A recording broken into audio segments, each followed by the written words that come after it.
Halo, Assalamualaikum warahmatullahi wabarakatuh. Welcome to Biology Class. Masih bersama Mister. Hari ini kita akan mempelajari mengenai pertumbuhan dan perkembangan pada manusia dan hewan. Dan pembelajarannya berikut ya. Mampu mendeskripsikan proses pertumbuhan dan perkembangan manusia dan hewan, mampu membandingkan setiap fase pada manusia, dan mampu menganalisis perbedaan tiga jenis perkembangan pada hewan.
Tahapan kedua yaitu tahapan blastulasi.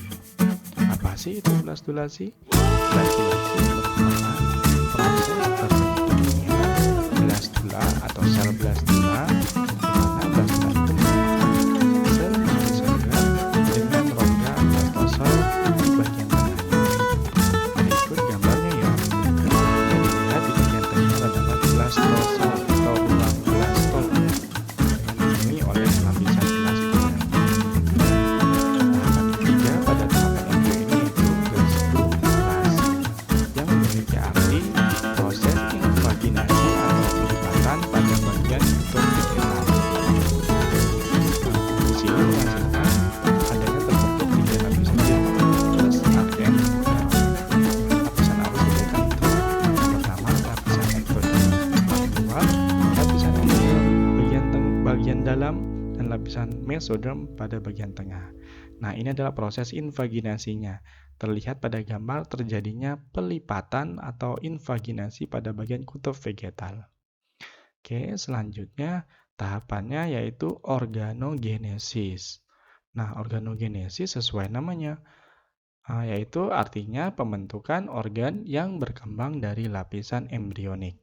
Nah, tadi kan kita sudah ketahuin bahwa ada tiga bagian, endoderm, mesoderm, dan ektoderm.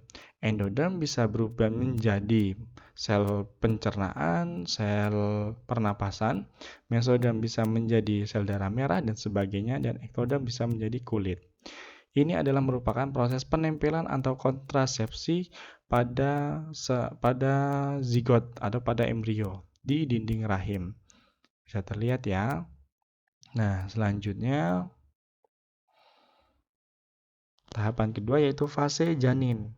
Fase janin itu dimulai dari masa 2 bulan hingga 9 bulan.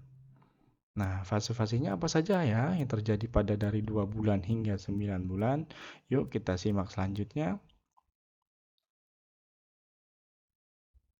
Nah, pada bulan pertama akan terbentuk jantung dan pembuluh darah. Jadi, jantung dan pembuluh darah merupakan organ yang terbentuk pertama kali pada perkembangan manusia.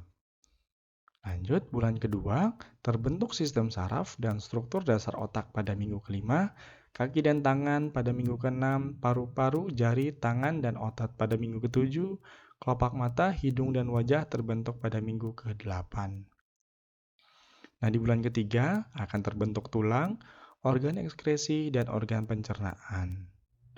Lalu pada bulan keempat kira-kira terbentuk apa ya?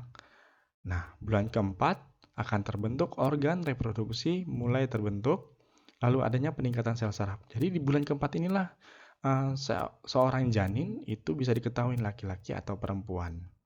Bulan kelima sampai bulan ke-8 organ dalam mulai bekerja aktif, janin mulai bergerak-gerak. Lalu pada bulan ke-9 bayi mulai memposisikan dirinya. Posisikan kemana? Posisinya adalah kepala di bagian bawah ke dekat vagina, sedangkan bagian kaki akan berada di bagian atas. Oke, itu untuk fase janin atau tahapan janin. Selanjutnya adalah tahapan pasca embrio atau postnatal setelah kelahiran. Ada fase apa saja ya? Yang pertama adalah fase bayi, yaitu sekitar umur 0 sampai 5 tahun. Pada fase ini terjadi proses penggabungan tulang-tulang, tulang rawan seperti pada contohnya pada tulang tengkorak. Lalu fase selanjutnya yaitu fase anak yang terjadi pada umur 5 hingga 12 tahun. Di sini mulai perkembangan otak anak, perkembangan sel saraf anak mulai terjadi. Lalu fase yang paling krusial yaitu fase remaja, yaitu fase-fase kalian saat ini. Fase remaja terjadi pada umur 12 hingga 17 tahun. Nah, di fase inilah terjadi pubertas pertama kali atau tanda-tanda kedewasaan kalian mulai akan muncul. Lalu, fase selanjutnya yaitu fase dewasa. Fase dewasa itu berkisar antara umur 18 hingga 60 tahun. Nah, di fase dewasa inilah pertumbuhan akan terhenti dan perkembangan kalian akan lebih pada perkembangan kalian dibandingkan pertumbuhan. Lalu yang terakhir yaitu fase manula, yaitu pada umur lebih dari 60 tahun. Di sini sudah tidak ada lagi proses pertumbuhan dan proses perkembangan sudah mulai kembali menjadi seperti bayi kembali. Maka dari itu banyak lansia atau manula yang memiliki sifat seperti anak-anak. Oke, kita lanjutkan materi selanjutnya yaitu mengenai pertumbuhan dan perkembangan hewan. Nah, di pertumbuhan dan perkembangan hewan ini ada beberapa jenis cara atau perkembangan pada hewan ya. Yang pertama adalah metamorfosis. Apa sih itu metamorfosis?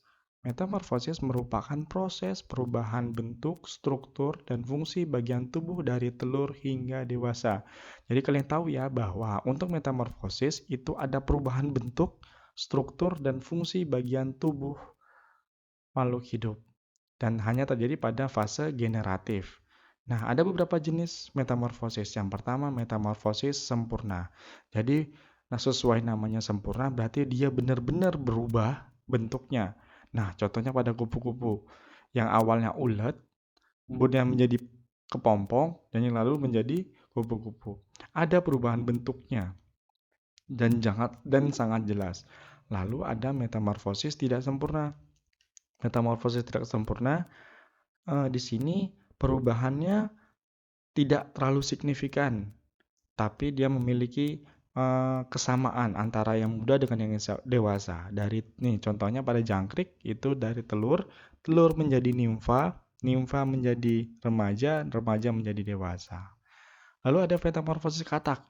Metamorfosis katak pada dasarnya sama dengan metamorfosis sempurna.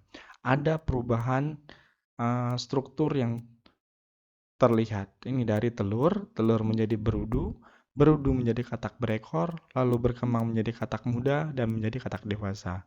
Dari awal perkembangan itu sudah berbeda bentuknya. Selanjutnya yaitu metagenesis. Nah, di tumbuhan ada juga metagenesis. Di hewan pun ada yang disebut metagenesis, yaitu pergiliran generasi antara fase generatif dan fase vegetatif.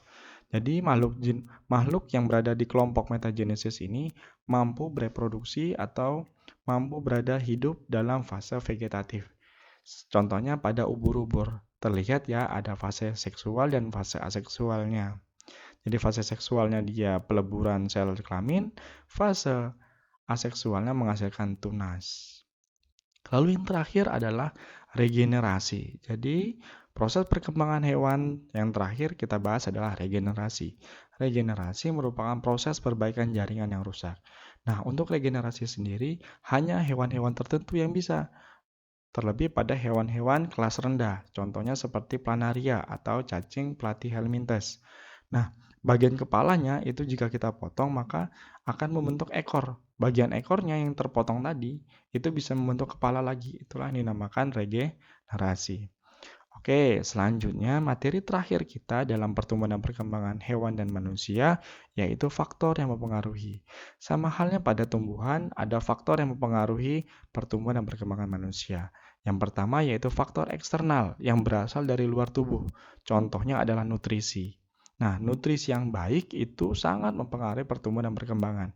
Jika kalian makanannya sehat, 4 sehat 5 sempurna, maka pertumbuhannya akan sangat baik. Tapi jika makanan kalian tidak sehat, maka pertumbuhannya pun tidak dan perkembangannya pun tidak baik. Nah, contohnya seperti ini.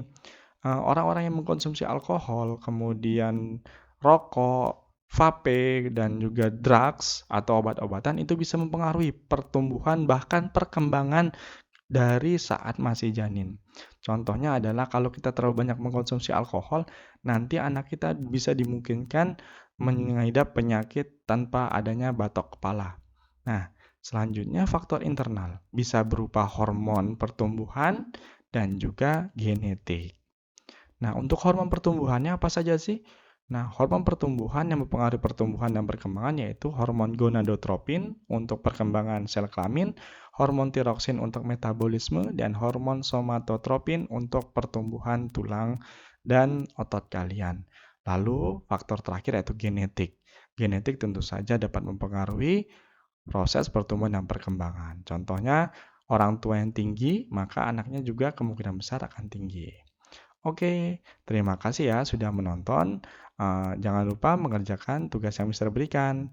Mister tutup. Wabillahi taufiq wal hidayah. Wassalamualaikum warahmatullahi wabarakatuh.